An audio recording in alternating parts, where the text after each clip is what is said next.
Base sa pagkakakilala ko kay Wang Daozang, tiyak na hindi siya maninilip sa atin. Tumayo si Hilian, lumapit kay Mo Wangsuan. Sige na, talagang kamukha ng ugali ni Daozang Qinglin. Ang hubad na katawan ng fox ay unti-unting lumapit kay Mo Wangsuan. Itinaas niya ang baba ni Mo Wangsuan, sinabi. Xiao Zuan, kailangan mong kumapit ng mahigpit. Natulala si Mo Wangsuan, ng isang beses. Sa kabilang banda, si Mo Yu ay nalulungkot, hinahawakan ang sariling dibdib, naisip. Bakit ang laki ng pagkakaiba?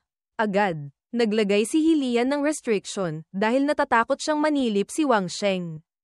Isang tusong boses ang umalingaw-ngaw. Hindi ko inaasahan, si Xiao Zuan ay napakalaman din pala. Kumpara ng kaunti, si Little Yuyu. Nahihiyang malakas na sinabi ni Mo Yu. Eldest sister. Magsalita ka pa, maghihiwalay na tayo. At syempre, lahat ng salitang ito, narinig niya. Si Wang Sheng, kinakausap ang sarili, para may bailang ang pag-iisip. Matagal na panahon na, bago ulit nakapag-concentrate sa cultivation, ng ganito. Tungkol kay senior sister, laging naiipit sa peak ng Void Core Realm, hindi ko alam kung kailan makaka-breakthrough. Hindi pa niya natatapos ang pangungusap, sumigaw na si Hilian. Little Faiyu. Si Xiao Zuan, malapit nang mag-breakthrough. Bilisin mo, maghanda ka sa pagbabantay. Si Wang Sheng ay hindi pa rin tapos sa pagkatulala. Ang bagay na ito, pwede rin palang, pagkasabi, ay darating agad.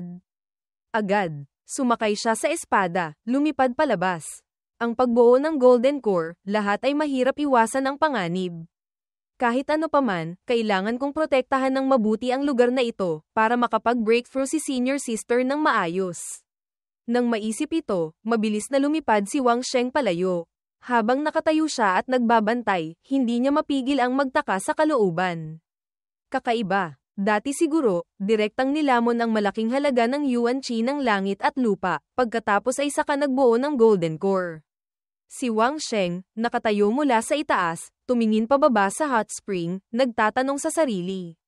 Bakit si senior sister, nag-level up sa Golden Core, pero ang yuan chi ng langit at lupa sa paligid, ay hindi man lang gumalaw? Hindi kaya. Mukhang, may naisip si Wang Sheng. Naging seryoso ang mga mata niya. Ayon sa hula niya, gusto ni senior sister na samantalahin ang pagkakataong ito, ganap na lumipat, sa Yin-Yang Taiji daw. Pagkatapos, base sa pundasyon ng Pure Yang Immortal Technique, gamitin ang Yang Secret Record, para buuin ang Golden Core. At sa sandaling ito, si Mo Wangsuan, ay nagsimula ng gamitin ang Internal Force. Hindi mapigil ang mag-alala ni Wang Sheng. Nagmamadaling kinuha ang cellphone. Naisip, hindi pwede. Ang bagay na ito, may panganib pa rin. Kailangang kontaken agad siguro. At si Qing Yanzi, sa sandaling ito, ay nasa ospital pa rin, nagpapagaling. Nang marinig ni Wang Sheng na ikwento ang sitwasyon, hindi niya mapigil ang magtaka. Si Xiao Zuan, gusto niyang tahakin ang Yin-Yang daw. Bakit ang batang ito, hindi nakipag-usap kay guro? Sige na nga, hayaan mo siyang subukan. Kung mab-I-go, ikaw ang kumilos para tulungan siya. Ngunit mukhang, hindi pa rin naintindihan ni Wang Sheng ang ibig niyang sabihin. Mabilis siyang nagtanong pabalik, Guro, paki-explain po ng mas malinaw. Agad na nagpaliwanag si Qing Yanzi. Ang pundasyon ninyong dalawa, ay parehong Pure Yang Immortal Technique. Kung mabaigo si Xiao Zuan, agad mong ilipat ang True Yuan mo sa kanya, para magkaroon siya ng pagkakataong bumalik, sa Pure Yang Immortal Technique. Ang mga mata ni Wang Sheng ngayon, ay lalo pang naging determinado. Desidido siyang sumagot, Opo, alam ko na po. Kasabay nito, lumipad din si Hilian, malapit sa kanya. Si Zuan, gustong tahakin ng Liangyi Great daw, wala akong maitutulong. Bumaba ka, protektahan mo siya. Sinabi niya ulit ang sitwasyon. Si Mo Yu, bumalik na sa villa. Ako ang magbabantay para sa inyo, hindi ko hahayaang, may makalapit kahit sino. Hawak ni Wang Sheng ang espada, nagbigay galang. Maraming salamat, Senior. Pagkatapos, mabilis siyang bumaba, malapit kay Mo Wangsuan. Nag-iisip, ang dalawang chi ng Yin at Yang, nagsusuportahan at naglalaban, dati hindi pwedeng magsama. Sa pagkakataong ito, si senior sister, talagang medyo mapanganib ang ginawa. Agad, Umupo siya ng naka-lotus position, sa tabi, taimtim na nagpa siya sa puso. Ngunit, kailangan kong protektahan ng mabuti si senior sister. Nang maisip ito, medyo gaman ang mukha ni Wang Sheng. Umupo siya, kaharap si Mo Wangsuan, pagkatapos ay nagsalita para pakalmayin siya.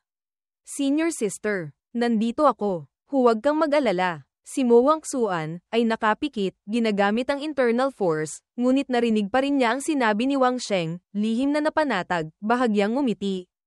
Ang oras ay mabilis na dumating sa gabi, ngunit si Mo Wangsuan ay hindi pa tapos mag-breakthrough.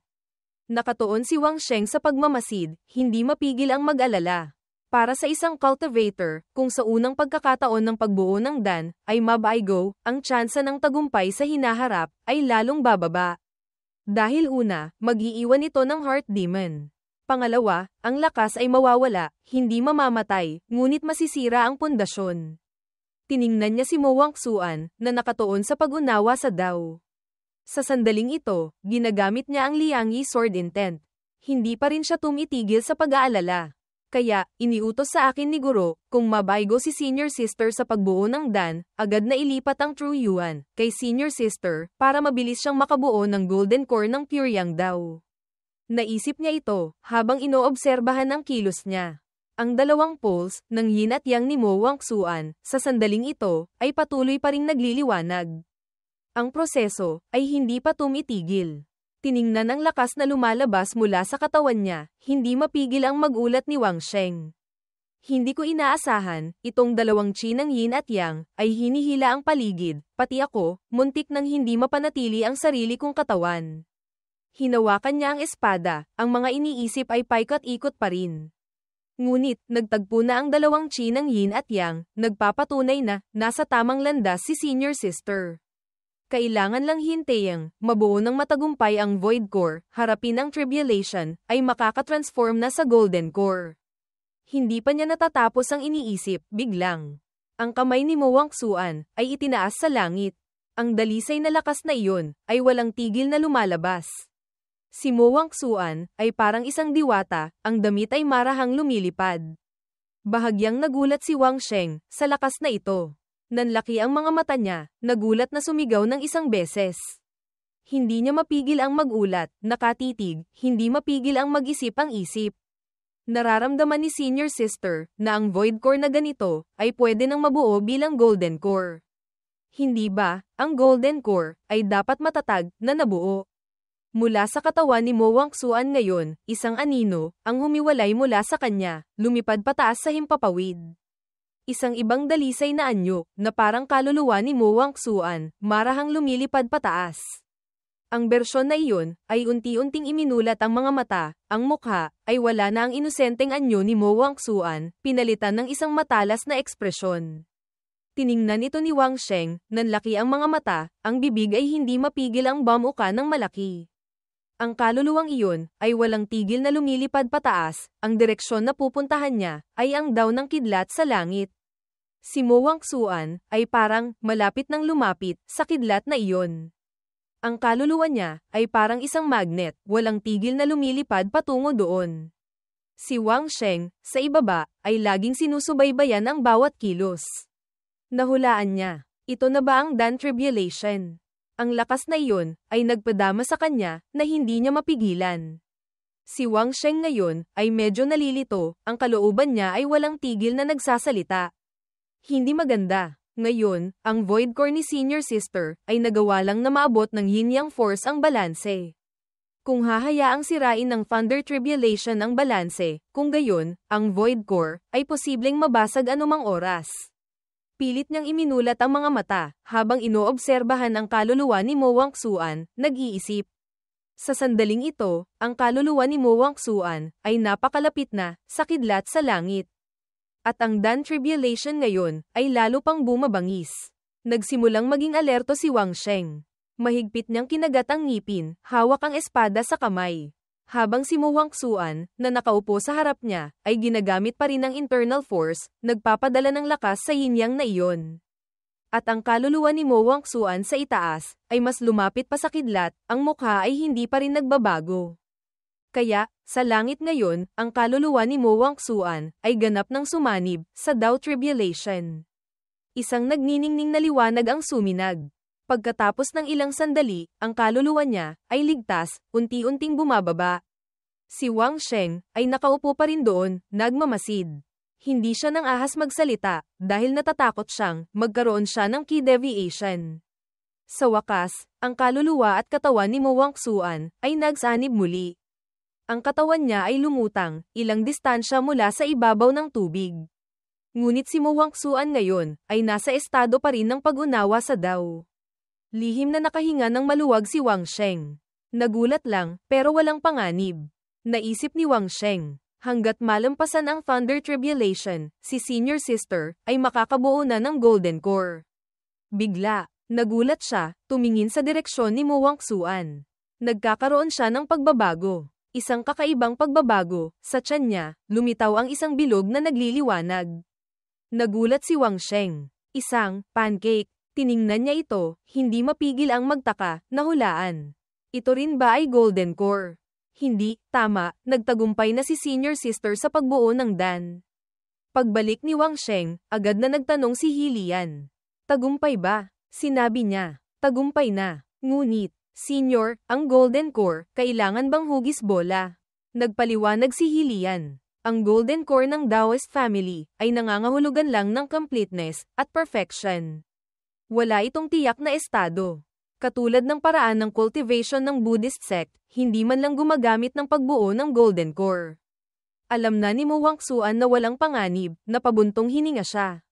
Sige, pupunta ako para ibalita ang magandang balita kay Guro, pagkatapos, babantayan ko si Senior Sister, sabay kaming magse-secluded cultivation. Ibinigay niya ang magandang balita kay Qing Yanzi. Guro, si Senior Sister, tagumpay na. Ngunit, ang Golden Core ni Senior Sister, ay isang malaking pancake, hugis Taiji Yin Yang. Nagbilin siya, huwag kang mag-alala. Ang Golden Core, ay nagpapakita ayon sa Great Dao ng sarili. Ang bilog na pancake, ay mayroon ding kahulugan ng completeness. Basta't hindi isang patpat, hindi kailangang masyadong mag-alala. Pagkasabi nito, hindi mapigil ang magulat ni Wang Sheng. Patpat, nagtanong pabalik si Qing Yanzi. Hindi kaya natatakot ka, na sa oras na ikaw mismo ang bumuo ng Dan, ay lilito ang Golden Core na hugis isang espada. Si Wang Sheng, sa kabilang banda, kinakausap ang sarili. Sinabi ni Guro na huwag mag-alala, pero paano ako hindi mag-aalala? Kung ang Golden Core ni Senior Sister ay magkaproblema, malaki ang posibilidad na maapektuhan ang buong landas ng Dao niya sa hinaharap. Maapektuhan ang pagiging immortal, pagiging Dao sa hinaharap. Sige na nga, kung ang landas na ito ay pinili mismo ni Senior Sister, hindi na ako pwedeng magsalita pa. Kung talagang makatagpo ng bottleneck, kung gayon, gagawin ko ang lahat para tulungan si Senior Sister na mag-breakthrough ng realm. Si Mo Wangsuan ngayon ay nagse-secluded cultivation pa rin. Umupo siya kaharap nito, nagsimulang gamitin ang internal force. Senior Sister, sabay nating asamin ang mahabang buhay. Pagkatapos ng mahabang panahon, si Mo Wangsuan ay matagumpay na nakapasa sa tribulation, ang natitirang gawain ay ang pag-unawa. Wala na rin siyang dapat ipag-alala, agad ding pinakalma ang isip, nag-secluded cultivation, inunawa ang Dao ng yin-yang balance ni Senior Sister, pinataas ang pag-unawa sa Liangyi Sword Intent. At ang isang pagkakataong ito, ay tumagal ng mahigit 20 araw. Dahan-daang iminulat ni Wang Sheng ang mga mata. Excited si Hilian. Magaling. Xiao Zuan. Ganyan nga. Pagkatapos ng pag-unawa sa Dao at pag-level up, ang itsura ni Mo Wangsuan ay medyo nagbago. Mukha siyang mas malalim at mas banal kaysa dati. Masayang sinabi ni Hilian para sa kanya. Xiao Zuan. Nag-level up ka na sa Golden Core. Kaya mo nang kontrolin ang mga bagay at lumipad. Itong White Dragon Magic Artifact, ituring mo ng regalo ko sa iyo. Gamitin mo ito, mas maganda kaysa tumapak sa espada, tumapak sa dagger. Lumapit din si Wang Sheng, nagpatuloy sa pagsasalita. Binabati kita, Senior Sister, sa pagpasok sa Golden Core Realm. Sa hinaharap, naging Golden Core Cultivator ka na rin. Nakapamaywang si Mo Wangsuan, tiningnan si Wang Sheng ng may determinasyon. Naisip niya, ate, ay isang expert. Sa hinaharap, sumunod ka kay ate, masarap na pagkain. Masarap na inumin. Poprotektahan ka ni ate. Masayang ngumiti si Wang Sheng, nagtanong sa kanya. Senior sister, ano ang gusto mong kainin ngayon? At saka, salamat kay Senior Hilian, sa pagbabantay sa atin. Pupunta ako para magluto, magkakaroon tayo ng celebratory meal. Pagkarinig ni Mo Wangsuan sa pagkain, agad na nagningning ang mga mata niya. Ang mukha, hindi maitago ang saya. Habang si Hilian, hindi alam kung bakit, nakaramdam ng pagkainis. Napasimangot siya, tiningnan si Wang Sheng. Agad, pinatunog ni Hilian ang mga buto sa kamay, mabangis na nagbanta. Tinatawag mo pa rin akong senior. Naniniwala ka bang? Mabilis na naintindihan ni Wang Sheng ang problema, itinama. Hilian Dajia, ano ang gusto mong kainin? Nagmungkahi siya. Matagal na akong hindi nakakain ng kawayan. Gumawa tayo ng kaunting kawayan, subukan natin. Sa sandaling ito, lumapag na rin si Mo Wangsuan. Excited siyang hawak ang cellphone, nagsoscroll ng menu. Stir-fried bok choy with chili. Egg-filled pancake. Bean sprout pancake with chives. Egg and wood ear mushroom stir-fried with ginger. Pork rib soup with goji berries. Steamed pork ribs with fermented black beans. Honey glazed grilled pork ribs. Fried egg with pickled radish. Smoked meat with shiitake mushrooms. Pickled vegetable fish soup. Napakaraming putahe, ngunit masaya pa ring pumayag si Wang Sheng. Malakas siyang nagsalita, excited. Sige, paglipat ng eksena sa ibang lugar. Ang tanawin dito ay napakamadilim. Isang asul na liwanag ang mabilis na dumaan, pagkatapos ay tumama diretso sa bahay sa harap. Agad, isang malakas na masamang chi ang lumabas. Sa loob ng lilang usok, parang may mukha pa ng tao. Ang lugar na ito, ay ang Little Underworld. Paglipat ng eksena sa villa ni Wang Sheng. Mabilis na dumating ang gabi. Katatapos lang niyang magluto, suot pa ang apron, dalawang kamay ay may dalang dalawang plato ng pagkain. Senior sister, tapos na ang kanin. Kain na tayo. Isang mesa na puno ng pagkain, ay mabilis nang naihanda. Si Wang Sheng, ay puno ng kaligayahan, nag-iisip. Hindi ko alam kung bakit, nang makita ko ang eksenang ito, may pakiramdam akong, kasal na kami ni senior sister. Napangiti siya ng mapait, tiningnan si Hilian, nagpatuloy sa pag-iisip, at malapit nang palakihin ang anak na babae. Sobrang excited niyang tiningnan ang mesang puno ng pagkain, tumawa ng malakas. Kain na. Tiningnan niya ang pananamit ni Hilian, hindi mapigil ang medyo magtaka, naisip. Narinig ko, na si eldest sister, ay nagbasa ng isang Fox Demon comics, kaya naglalaro siya ng role-playing. Nang maisip ito, nagtanong si Wang Sheng sa kanya. Hilian Dajia, sanay ka ba dito? Kalmado siyang sumagot, mas komportable kaysa sa dati mong munting courtyard. Ang mga mortal ngayon, talagang marunong mag-enjoy, napakaraming uri ng pelikula, palabas, na ganito. Tahimik si Wang Sheng, walang sinasabi. Sumulyap siya kay Mo Wangsuan.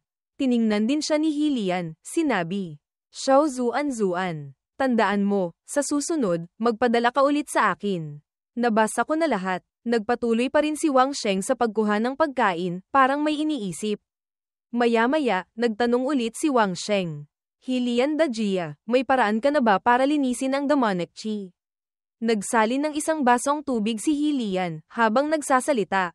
Ngayon, basta't hindi gumamit ng magic technique, hindi magalit, hindi ako mahuhulog sa pagiging demonyo. Malamang, makita ulit si Daozang Qinglin, makipag-usap sa kanya, marahil, ang demonic nature ko, ay mawawala. Nang marinig ito, naging mas seryoso ang kalooban ni Wang Sheng. Ibinaba niya ang chopsticks. Seryosong nagsalita si Wang Sheng.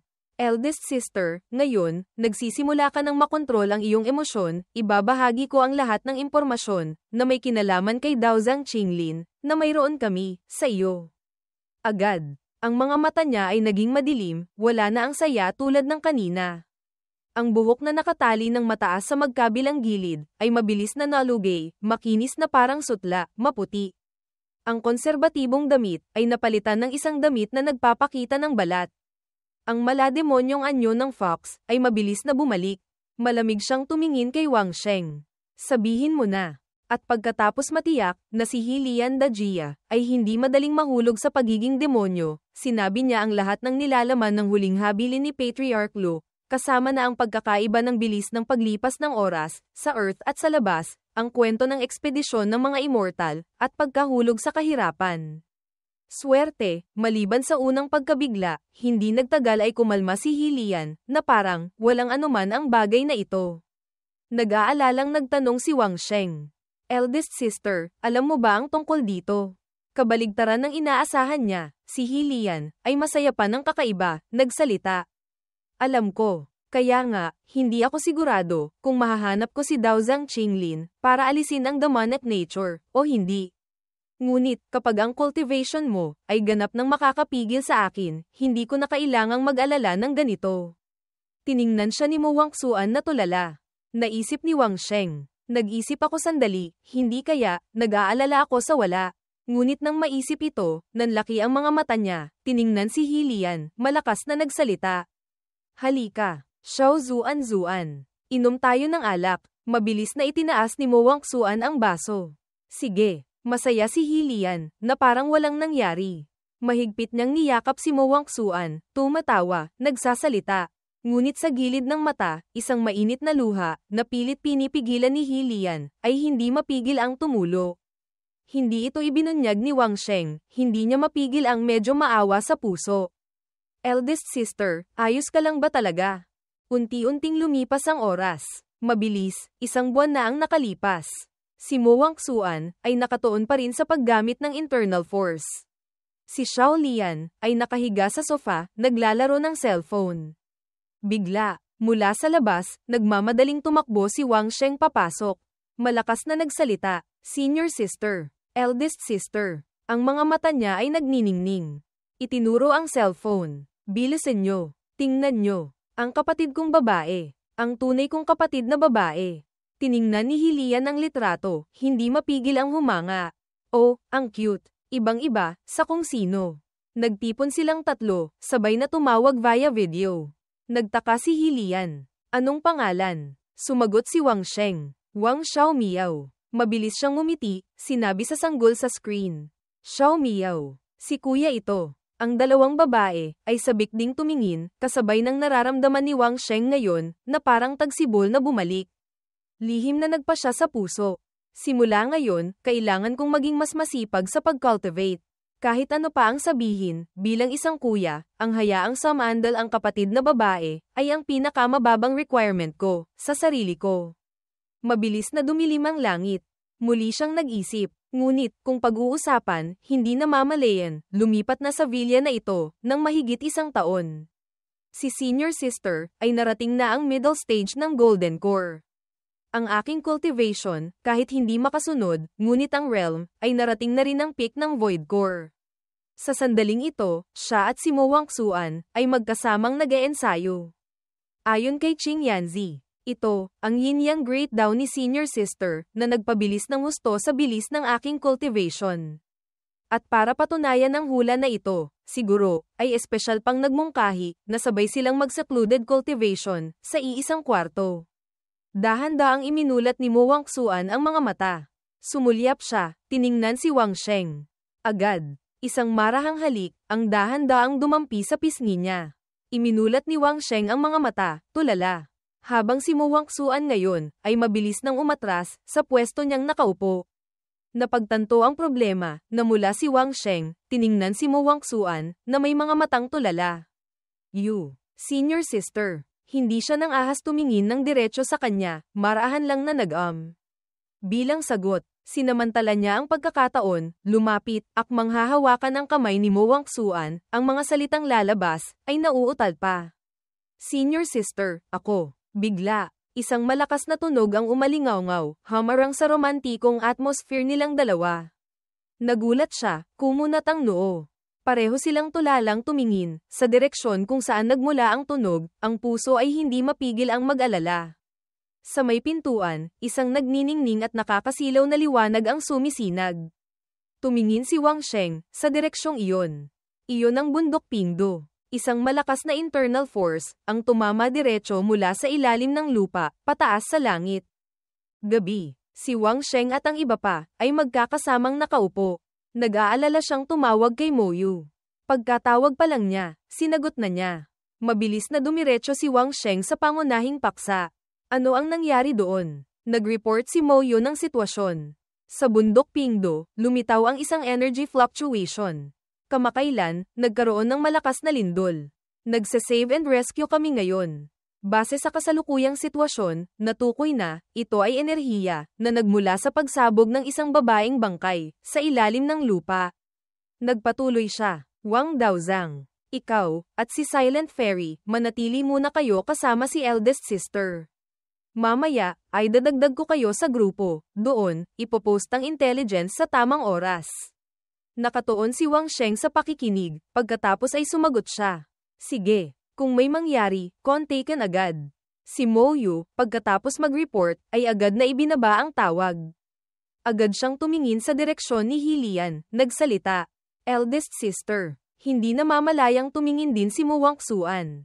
Si Hilian ay umiinom ng tubig nang marinig siyang tumawag ng ganito. Sumagot siya ng isang, oo, nang makitang seryoso siya ng ganito, hindi siya nagsalita, tahimik lang na tumalikod. Pagkatapos, ang fox, nagkunwari, na mula. Kayong dalawa, ano ang gusto niyong gawin? Little Fiyu, malapit ka nang mag-evolve, mula sa pagiging hindi kasing galing ng hayop. Nawalan ng masabi si Wang Sheng. Tinakpan niya ang noo, nagsalita. Eldest sister. Seryosong usapan. Agad na pumasok si Wang Sheng sa paksa. Eldest sister, gaano karami ang alam mo, tungkol sa underworld? Ang impormasyong ito, napakahalaga. Kung pwede, gusto kong mag-video, para kay, si Hilian, agad na lumipad, nawala, nag-iwan lang ng mga salita. Sandali, maya-maya, sa itaas, sa kwarto ni Hilian, noon lang nagkaroon ng kaunting kilos. Lumabas siya, kasama ang maayos na kasuotan, marangal na tindig, tiningnan ang dalawa. Sige na, simulan mo nang mag-video. Ano sa tingin mo, eldest sister? Ganito, mukha ba akong presentable? Tiningnan siya ni Wang Sheng, walang masabi. Masayang ngumiti si Mo Wangsuan, itinaas ang hintuturo, nagsabi ng isang salita. Gusto, agad. Kinuha ni Wang Sheng ang camera, base sa pagpapakilala ni Hilian. Ang underworld, sa bibig natin, ay ang lugar ng reincarnation. Noon, binuksan ng Heavenly Court para sa mga bilanggo na mag-reincarnate, tinawag na Little Underworld. At ito, ay umiiral sa ibang espasyo, ang tanging pasukan, ay ang Ghost Gate Pass, sa 300 milya sa ilalim ng lupa. Seryoso si Hilian sa harap ng camera, nagpatuloy sa pagkukwento. Ang Ghost Gate Pass, karaniwan, ay may 10,000 ghost soldiers na nakadestino, ang mga cultivator, ay hindi makalapit. Siyempre, ngayon, ang mga ghost soldiers, ay sumama na lahat sa Heavenly Court sa ekspedisyon, wala ng multo. At tungkol naman kagabi, kung iyon ay ang third princess, na nag-reincarnate, tiyak nalilito ang mga kakaibang auspicious signs, hindi pagsabog ng starlight. Biglang tumunog ang cellphone ni Wang Sheng. Naisip niya, mensahe mula kay Moyo. Nang makita ang mga salita sa mensaheng iyon, hindi mapigil ang magulat ni Wang Sheng. Lalo na si Mo Wangsuan. Kumakain siya ng cake, ngunit nagulat din siya hanggang sa Ma'am Atla. Paglipat ng eksena sa bundok Pingdo. Mabilis na tumawag si Moyo kay Wang Sheng, nag-anunsyo. Wang Daozang. Ang gate kanina, biglang lumitaw, sa likod ng bundok Pingdo. Nasa likod siya ng bundok. Sinabi ni Moyo, kahit mukhang walang anuman, ngunit anumang buhay o patay na bagay, pagkatapos ipasok sa loob, ay maglalaho, parang isang transmission gate. Mabilis na sumagot si Wang Sheng. Sige, alam ko na. Lahat ay nagpo-project ng imahe sa TV. Nagpatuloy si Moyo. Mungkahi ko, nahayaan ang combat preparation team, na pumasok para mag-imbestiga. Hindi mapakali ang scientist. Ang sitwasyon ngayon, ang pagpapadala ng tao papasok, ay katumbas ng pagsasabi sa taong iyon, na pumasok sa kamatayan. Ang grupo ni Wang Sheng, ay sinusubaybayan pa rin ang sitwasyon. Nagpatuloy ang scientist. Kailangan nating tiyakin ang sitwasyon sa loob nito, mayroon tayong mga countermeasures, saka pa lang natin pwedeng hayaang pumasok ang buhay na tao. Ang lalaking nakatayo sa tabi, ay nagsabi. Sa ganitong klase ng sitwasyon, ang sakripisyo, ay hindi maiiwasan. Si Chiling, ay kalmado pa rin, sa harap ng sitwasyong ito. Tumingin siya, nagtanong. Ang mga cultivator ng Golden Core Realm, pwede bang pumasok sa Ghost Gate Pass? Kalmado si Qing Yanzi. Handa kaming subukan. Kung hindi papasok doon para tingnan, mahirap mapanatag. Sumingit si Professor Maria. Kung gayon, napakaganda. Mungkahi ko, na ilang dawzang lang ang pumasok. Nagtanong si Little Hilian, kay Wang Sheng. Hoy, Little Faiyu. Talaga bang hindi mo kailangang pumunta doon para tumulong? Si Wang Sheng ay tulala pa rin, nagmamasid. Nagpatuloy siya. Ang tungkol sa Ghost Gate Pass, tiyak na kakaiba. Sa kabilang banda, sa monitoring screen, 4 na cultivator ang nagsimulang pumasok sa loob nito. Tumayo sila sa harap ng misteryosong pinto, nagmasid sandali. Naglalabas ito ng makapal na killing intent. Ang lakas ng higop nito ay malakas, na parang gustong lamunin sila. Kailangang tumayo ng matatag ang mga cultivator, ng matagal. Isa sa kanila ay malakas na nagsalita, sumenyas sa iba. Mabilis na sumang-ayon ng iba. Sige. Ang cultivator na puti ang buhok, agad na iniabot ang kamay. Dahan-dahan siyang lumapit sa pinto. Ang daliri ay dumampi na. Ang lugar na iyon ay parang naglalaman ng isang malaking screen ng tubig, pagkadampi pa lang ay naglabas ng mga alon. At ganoon na nga, sabay-sabay silang pumasok sa loob ng pinto ng impyernong iyon. Medyo nag-alala rin si Wang Sheng, nagtanong kay Hilian. Eldest sister, ang Golden Core Realm, makakarating ba sa Little Underworld? Ikinwento niya, 1000 taon na ang nakalipas, may mga ghost soldiers na nakadestino, ang Golden Core ay hindi makalusot sa Ghost Gate Pass. Ngunit ngayon, basta't hindi masyadong mahina ang Golden Core, marahil, makakalaban sa atake ng Netherworld Ghost Chi. Nang marinig ito, hindi niya mapigil ang mag-isip. Ang Yin-Yang sect, dati nagtago, 5-6 na taon, kakabangon lang ng 2-3 taon, ay pinigilan na. Ngayon, lumitaw na naman ang Ghost Gate Pass, sa likod, hindi malayong, may malaking bagay pang mangyayari. Nadismaya siya sa sarili. Mukhang, ang alaala ko sa nakaraang buhay, ay wala ng silbi. Pagbalik sa panig ng mga cultivator. Nang makita ng lahat ang 4 na anino sa may pinto, masaya silang sumigaw. Lumabas na sila. Lumabas na sila. Tumawa ng malakas ang cultivator na puti ang buhok, nag-anunsyo. Sa loob, talagang underworld. Ngunit hindi nila napansin, sa likod nila, may kakaiba. Si Wang Sheng, at si Mo Wangsuan, ay sabay na natuklasan ito. Siya, na dati takot sa multo, ay nanlaki ang mga mata, nagulat. Sa wakas, natuklasan din ng cultivator ang kakaiba. Nagulat siyang lumingon. Nagbabala ang kalooban. Hindi maganda. Ngunit ang mas kinatatakutan niya, ay hindi niya magamit ang magic technique sa katawan. Ang pintong iyon, biglang nagpakita ng kakaibang anyo. Ang mga gintong liwanag na iyon, ay nagpatamba sa 4 na cultivator. Mukhang, dahil pagkatapos nilang pumasok sa loob, ay na-trigger ito, kaya nagkaroon ng ganitong kakaibang anyo. Hindi mapigil ang magtaka ni Wang Sheng, nagtanong kay Hilian. Eldest sister, ano yon? Nahulaan niya. Marahil, ay isang remnant thought, na iniwan ng commander, ng Ghost Gate Pass, o kaya, ay kaluluwa sa loob ng Ghost Gate Pass. Tumawag ka sa kabilang panig. Ang cultivation world ngayon, ay masyado pang mahina. Huminto sandali, sumulyap si Hilian, ang boses ay nag-aalangan din. Ngunit, agad, ang mapaglarong fox spirit, ay sumigaw ng malakas. Xiao Zuan, takot ka ba sa multo? Ano ang katatakutan doon? Ang lakas ng ghost cultivator ay mas mahina ng 7 o 8 bahagi kaysa sa human cultivator na kapareho ng realm. Ilang oras pagkatapos, sa villa ni Wang Sheng. Gabi na, ngunit sa loob ay maliwanag pa rin. Seryosong nagsalita si Hilian. Hinding-hindi dapat kumilos ng padalos-dalos. Kahit na ang mga immortal ng Heavenly Court, noong umalis sila, ay sinelyohan ang lugar na iyon, ngunit ang yin chi sa loob, ay masyadong makapal, hindi malayong, nakapag-alaga na ng kung anong mapanganib na multo. Nagtaka si Wang Sheng. Eldest sister, hindi ba sinabi mo, na walang ghost soldiers sa loob? Bakit ngayon? Nagsalita si Hilian. Ang ancient demon ng Xian Temple. Hindi mapigil ang magtaka ng professor, nagtanong. Itong munting binata, ay. At kasabay nito, biglang tumunog ang cellphone ni Wang Sheng. Ang professor, kanina ay hindi naintindihan ang sinabi niya, nagtanong ulit. Miss He, kanina, ano po ang ibig niyong sabihin? Nagpaliwanag si Hilian. Yung maltong kamay na iyon. Malamang. Sa kabilang banda, si Wang Sheng ay na-distract ng tawag na iyon. Nagtaka siya, nagtanong sa sarili. Sino to? Bakit hindi ko pa nakikita ang numerong ito? Agad, mabilis ding sinagot ni Wang Sheng ang tawag. Isang pamilyar na boses mula sa kabilang linya ang umalingaw-ngaw.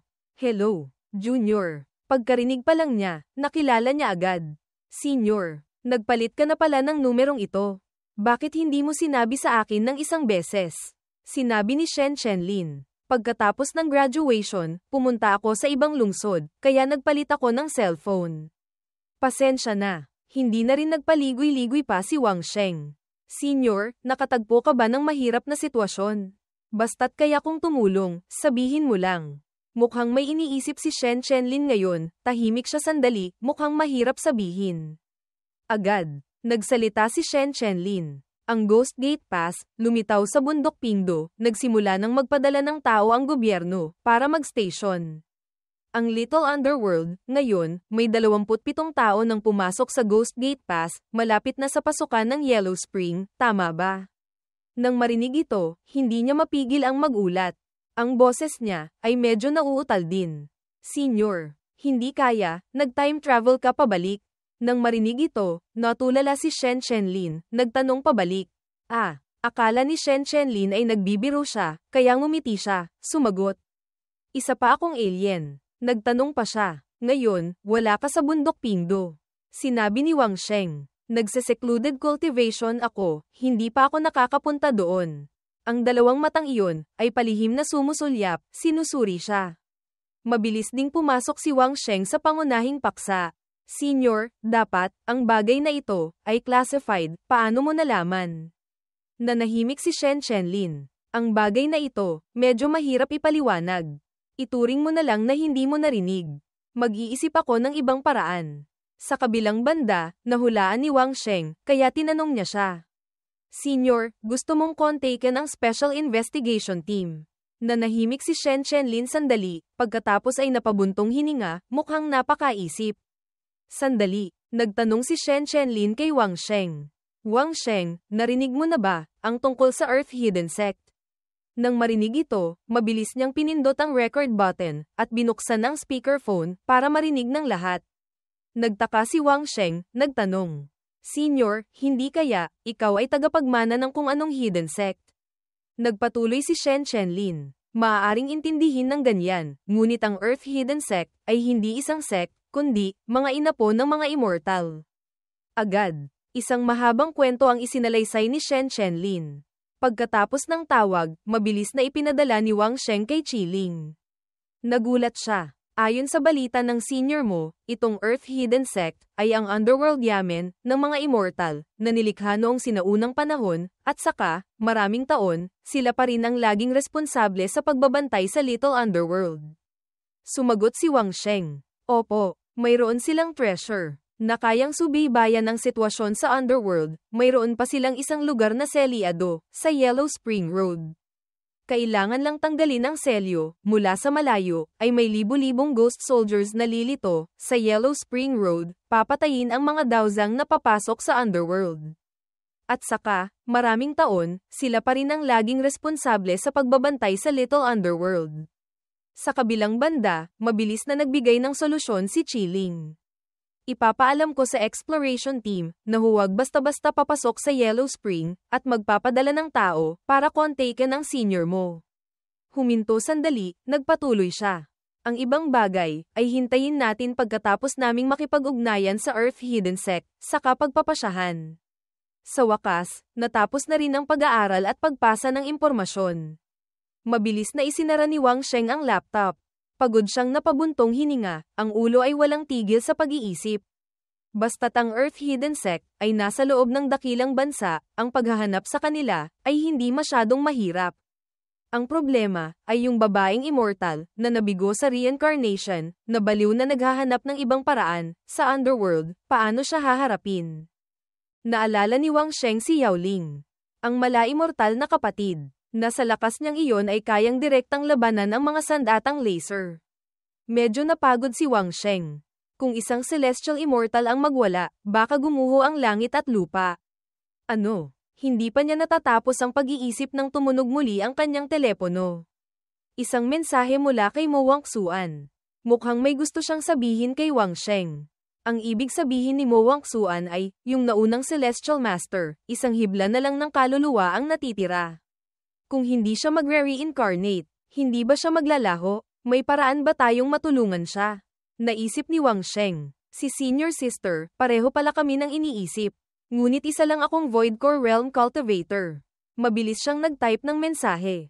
Habang nag-iisip pa rin, kung tutulungan ng isang Celestial Immortal na mag-reincarnate. Nag-reply siya kay Mo Wangsuan, lahat ng bagay na may buhay, ay may pagsilang. At mayroon ding pagkawala. Ang babaeng immortal na ito ay malubhang nasugatan, malapit ng mamatay. Siya mismo, marahil alam niyang hindi na siya magtatagal. Pagkabasa nito, medyo hindi masaya ang mukha ni Mo Wangsuan. Nagpatuloy si Wang Sheng, sa kasalukuyang kakayahan natin, makakapag-alay lang tayo ng insenso at manalangin para sa kanya. Nang makita ang mga salitang, mag-alay ng insenso at manalangin para sa kanya. Biglang nagliwanag ang mga mata ni Mo Wangsuan. Mukhang may naisip na naman siyang ideya. Naisip, ginawa, sabay silang nag-alay ng insenso. Si Mo Wangsuan at si Wang Sheng ay seryosong lumuhad. Naway protektahan ng mataas na langit ang babaeng immortal, payapang mag-reincarnate. Nakatingin si Yao Ling. Natulala, nanigas ang ngiti sa labi ni Yao Ling. Lihim siyang pinagpawisan. Seryoso kayong dalawa, ha? Hindi nagtagal. Inorganisa ng investigation team ang proteksyon para kay Senior Shen. Pagkatapos, dahil si Senior Shen ay walang kinalaman sa cultivation. Bagamat hindi siya gaanong hinadlangan ng kanyang angkan. Kasabay nito ay hindi rin siya binigyan ng gaanong boses.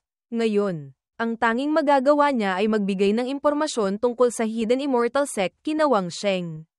Mabilis na tumawag si Qiling kay Wang Sheng. Hindi niya mapigil ang pumuri. Si Shen Chenlin, ang senior mo, ay isang matalinong tao. Alam ni Qiling na may intensyon siyang gamitin sila para ayusin ang Hidden Immortal Sect. Ngayon, ang Hidden Immortal Sect ay may pag-iisip na sila ang tunay na orthodox ng Immortal Path, napakapanganib. Ngunit, pagkasabi nito, biglang huminto si Qiling sandali. Pagkatapos ay nagpatuloy. Kanina, binanggit ka ni Tita Shen ng 21 beses, mas marami pa kaysa sa pinagsamang Hidden Immortal Sect at tatay niya. Nang marinig ito ni Wang Sheng, hindi niya maiwasang pagpawisan. Nang asar si Qiling. Ang galing mo. Parang anino ka ni Xiao Zuan, pero isang sanga ng pulang plum ang nakakalabas pa rin sa pader. Nagmamadaling sumagot si Wang Sheng. Xiniang. Sa puso ko, isa lang ang buwan. Hindi pa rin siya tinigilan. Paano ko malalaman? Ang gabi, ang dagat ng mga bituin ay kumikinang. Walang magawa si Wang Sheng. Kapag si Xiniang ang nangasar, kahit siguro ay walang binatbat. Nakipag-usap si Qiling sa kanya. Pumunta ka. Kontakin mo si Tita Shen. Pakiramdam ko, mayroon na siyang paraan para malutas ito. Kung tutuusin, anak siya ng isang immortal. Kung maisasama ang Hidden Immortal Sect sa ating Orthodox Path, syempre. Magandang bagay iyon. Sa kabilang linya, naiiyak si Wang Sheng. Opo, ibababa ko na po ang tawag. Xiniang. Pagkatapos malaman ang sitwasyon mula kay Xiniang, muli siyang tumawag kay Senior Shen. Marahil dahil alam na niya ang paraan. Mukhang maganda ang mood ni Senior Shen. Ngumiti si Wang Sheng. Hindi nahihiyang magtanong. Senior, ano ang susunod mong plano? May ideya ka na ba? Namula si Shen Chenlin. Sa totoo lang, kailangan ko pa ng kaunting tulong mo. Siguro naman hindi ka magagalit. Di ba? Lumingon si Wang Sheng. Kinuha ang baso ng tubig sa kamay ni Mo Wangsuan. Pagkatapos ay nagpatuloy. Ang mga Taoist disciple na tulad ko, pinapahalagahan ang mapayapang disposisyon, hindi ako magagalit. Masaya siyang uminom ng isang lagok. Matapang na dalaga, sabihin mo na ang nasa isip mo. Sa kabilang linya, mabilis na sinabi ni Shen Chenlin. O kaya, magpanggap kang boyfriend ko, para makipagkita sa tatay ko. Sa ganoong paraan, magagamit natin ang dahilan na makikipagkita sa magulang, para subukang kumbinsihin siya. Nang marinig ito, namutla ang mukha ni Wang Sheng. Muntik na niyang malunok ang buong baso. Umubo si Wang Sheng ng ilang beses. Sumagot, Senior, hindi ako presentable, baka hindi maniwala ang pamilya niyo. Nagbigay siya ng mungkahi, o kaya, ipakilala kita sa isang gwapong lalaki. Sa ganoong paraan, kung sasabihing love at first sight, hindi rin paghihinalaan. Naging interesado rin si Shen Chenlin. Nagtanong, sino? Magpadala ka ng ilang litrato para makita ko, hindi dapat Photoshop. Ha? Agad siyang nag-message sa kanilang Immortal Cultivation Squad group chat. Maoshan Liu Yunji, may oras ka bang tumulong sa isang misyon? Mabilis siyang nag-reply, mayroon. Maghahanda ako para sa isang biyahe sa island country. Kaka-breakthrough ko lang. Gusto kong lumabas at maglakad-lakad. Sumingit si Wei Jing. Taba. Ang bagay na ito, hintayin nating matapos ko itong laro sa kapag-usapan. Kaka-breakthrough ko lang din. Sinabi ni Wang Sheng. Island country, hindi pa hinog ang pagkakataon, may ibang bagay. Nang makitang nag-aalangan si Wang Sheng, direktang sinabi ni Liu Yunji. Yu. Sabihin mo na ng diretso. Tiyak na gagawin ko ang lahat para tumulong. Kaya hindi na siya nagpaligoy-ligoy pa. Padalhan mo ako ng ilang selfie, kailangang sobrang gwapo at cool. Ha, parehong nagulat sina Wei Jing at Shi Tianzang. Mabilis na sinabi ni Shi Tianzang. Lintik, Kuya Sheng, kailan ka pa nagpalit ng sinusubaybayan? Si Silent Fairy, isang diwata na bumaba sa lupa. Paalala ni Wei Jing. Yu. Isa kang Taoist disciple, kailangan mong tandaan ang prinsipyo ng solitary yang does not grow. Hindi pinansin ni Shi Tianzang. Nagsalita ulit, Kuya Sheng, kailangan mo ba ng selfie ko? Pwedeng walang damit. Mabilis na nagpaalala si Wei Jing. Taba. Yu. Kailangan mo ring isaalang-alang, pumayag dapat si Liu Daoxiong, hindi pwedeng pilitin. Binasa ni Wang Sheng ang mga mensahe. Hindi mapigil ang pagpawisan. Naisip, bakit ang bilis mag-type ng dalawang ito? Nagpalitan sila ng mensahe sandali. Pagkatapos ay sinabi ni Wang Sheng. Liu Shixiong, mag-private message tayo. Agad, may dumating na mensahe sa kanyang telepono, mahigit 40 litrato. Nagulat siya. Ito, portrait ng modelo. Hindi ba? Si Yao Ling sa tabi ay tuwang-tuwa. Sumisigaw. Pwede. Napabuntong hininga si Wang Sheng. Hindi ko akalain, ang kisame, ng kagwapuhan, may ganito pa pala. Ngunit, ang bagay tungkol sa pekeng boyfriend, maituturing ng tapos. Ang mga litrato ni Liu Yunji ay mabilis na naipadala. Naisip ni Wang Sheng. Susunod, kailangang tingnan kung makakapag-schedule kami sa tatay ni Senior. Isang lalaki ang nakaupo sa kwarto. Malalim ang iniisip, nakasimangot siyang tumingin sa screen ng telepono. Liu Yunji. Ito ba ang bagong boyfriend ni Chenlin? Kinaumagahan. Sa isang lungsod sa isang probinsya sa silangan ng Dahua Nation. Sumisikat na ang araw. 3 tao ang magkakasamang kumakain at nag-uusap. Sinabi ni Yao Ling. Hidden Immortal Sect. Hindi ko pa narinig ang pangalang ito. Habang dinidilaan ang ice cream. Ikinwento niya. Bagamat alam kong may ilang bloodlines ng mga immortal na nagko-cultivate sa mortal world, hindi ko inaasahan na nananatili pa rin sila dito. Tumingin si Wang Sheng sa labas ng bintana. Malalaman natin mamaya, naisip niya. Hindi ko inaasahan na ang Hidden Immortal Sect ay nagtatago pala sa isang maunlad na lungsod. Tiningnan ang daloy ng mga sasakyan. Hindi mapigil ang mapabulalas ni Wang Sheng. Ang mga mataas na tao ay nagtatago sa lungsod. Ang kasabihang ito, talagang may katwiran. Habang nag-iisip, bumukas ang pinto ng coffee shop. Isang pares na mukhang perpekto ang magkasamang pumasok. Ang lalaki ay matangkad at gwapo. Sa tabi niya ang babae na mahinhin at elegante. Mukha talaga silang tunay na magkasintahan. Pagkakita pa lang ni Wang Sheng sa kanila, masaya siyang itinaas ang kamay. Malakas na sinabi, Senior, Yunji. Ngumiti rin si Shen Chenlin. Masayang tumingin kay Wang Sheng. Dumating na pala kayo. Namula si Liu Yunji sa hiya. Itinaas ang kamay. Tumingin kay Wang Sheng. Mukhang, ito ang unang beses kong gawin ito. Hindi maitago ni Liu Yunji ang pagiging alanganin. Inayos ang pagtawag. Fei, Sheng, Yu, at Wang Sheng. Ngunit nagkahalo-halo pa rin. Nasiyahang sinuri ni Yao Ling. Pwede na. Ang itsurang ito ni Little Leo, hindi talaga natatalo ang senior mo. Ngumiti si Wang Sheng. Si Liu Daoxiong, umaakit ng lahat ng tingin, talagang walang mas babagay pa. Umupo silang dalawa sa isang hiwalay na mesa. Katabi ng mesa ni Wang Sheng. Umorder si Shen Chenlin ng isang mainit na tasa ng kape. Hininaan ni Wang Sheng ang boses. Senior, naisip mo na bang mabuti kung ano ang sasabihin mo sa tatay mo mamaya? Sinabi ni Shen Chenlin. Kakausapin ko muna siya. Mamaya, gusto nyo bang umupo kasama namin? Nag-aalalang nagtanong si Wang Sheng. Sa tingin mo, magdadala ba ng bodyguard ang tatay mo? Nahulaan niya. Siguro hindi. Sa pagkakataong ito, sa pangalan, makikipagkita siya sa boyfriend ko. Habang nag-uusap sila, isang payat na kamay ang dumampi sa balikat ni Wang Sheng. Itinaas ni Mu Wangsuan ang telepono. Mamaya, kung magkakaroon ng gulo, kailangan ba nating kumilos laban sa tatay ni Tita Shen? Tinakpan ni Wang Sheng ang screen ng telepono ni Mu Wangsuan. Bumulong siya. Kung kailangan, kumilos tayo, pero huwag mananakit ng iba. Ang Hidden Immortal Sect ay hindi masamang sect, may responsibilidad lang silang bantayan ang underworld, hindi rin tayo pwedeng hindi makatwiran. Pagkasabi pa lang niya, muling bumukas ang pinto ng coffee shop. Isang tao ang mabilis na pumasok sa loob. Pagkakita pa lang ni Shen Chenlin, tumayo siya kasama si Liu Yunji. Tay, ang lalaking may mabait na mukha ay tumingin sa kanya. Ngumiti ng malapad. Anak, sa wakas, pumayag ka nang makipagkita kay tatay.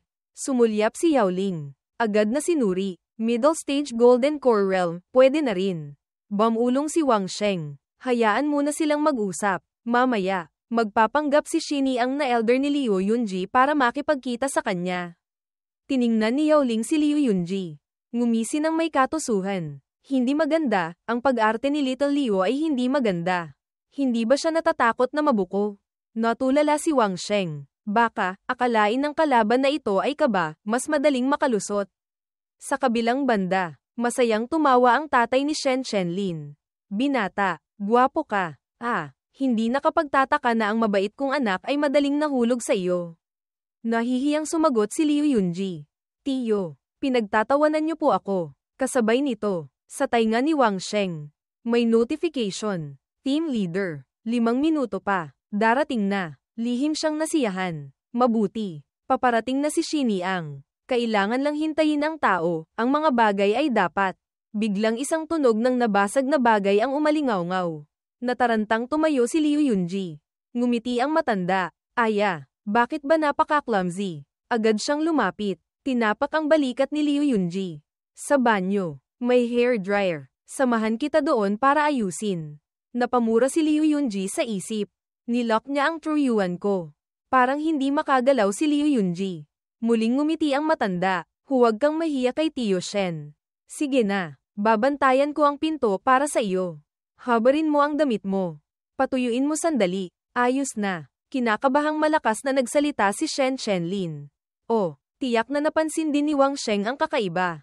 Mabilis niyang itinaas ang espada. Bago umalis, sinabi niya kay Yaoling. Eldest sister, tulungan mo ako sa isang bagay. Hindi na niya kailangang marinig ang lahat. Naintindihan na agad ni Yaoling ang ibig sabihin. Sige, kung kailangang kumilos, sabihin mo lang. Ang pagpigil sa isang Golden Core Cultivator ay hindi makakaapekto sa akin. Sa sandaling ito, sa harap ng pinto ng banyo, si Wang Sheng ay mabilis nang nakatayo sa labas. Nakikinig. Isang galit na boses ang umalingaw-ngaw mula sa loob. Sabihin mo. Sa loob, nanlilisik ang mga mata ni Ji Shen habang nakatingin kay Liu Yunji. Sino ang nagutos sa iyong lumapit sa anak ko? Malamig siyang umungol. Itinaas ang katawan ni Liu Yunji. Talaga bang akala mo hindi ko pinapansin ang mundo ng mga cultivator? Mao Shan, Liu Yunji, bigla, mula sa labas. Ang tunog ng pagbukas ng pinto ang nagpatigil kay Ji Shen. Tiningnan niya si Wang Sheng na kapapasok lang. Malamig na nagtanong, sino ka? Magalang na nagpakilala si Wang Sheng. Junior Wang Sheng. Daos Title Faiyu. Nag-aaral sa ilalim ni Dao Zhangbuyu. Bumabati kay Sect Master Shen.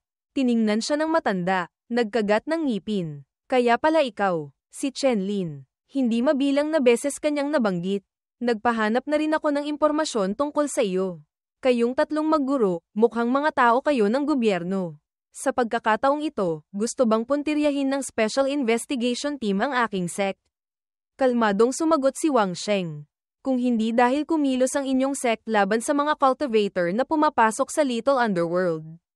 Hindi rin kami pupunta dito.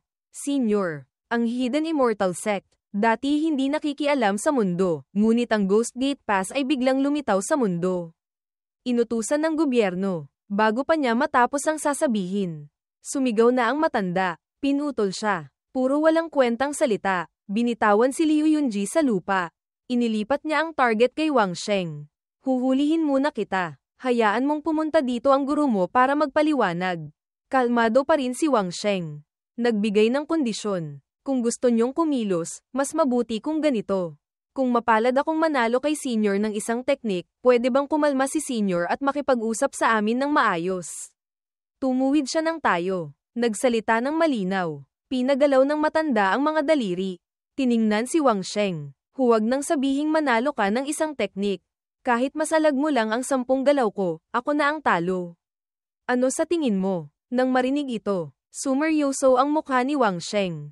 Kung gayon, magiging bastos na po ako. Agad siyang sumenyas at sumigaw ng isang beses. Naalala niya, kanina, nagbilin si Sister Fox, Yao Ling, na kung kailangan ng tulong. Sumigaw lang ng isang beses. Natulala si Jishen. Ngunit hindi siya gumalaw. Tulala lang na nakatingin kay Wang Sheng. Ang espada ni Wang Sheng, sa sandaling ito, ay mabilis nang nakatutok sa leeg ni Jishen. Tumayo si Wang Sheng nang hindi nagyayabang. Nagsalita, nagparaya na po, masyadong mababa ang cultivation ng junior. Kaya kailangan ko lang pong i-seal si senior sandali. Tiningnan niya ang ekspresyon ng matanda. Nagpatuloy, ngunit, sa tingin po ba ni senior, itong espada ko, kayang makasakit kay senior ngayon? Ipinikit ng matanda ang mga mata. Tinanggap ang resulta. Bayani mula sa kabataan. Natuto na ako. Kung gusto niyong makipag-usap tayo.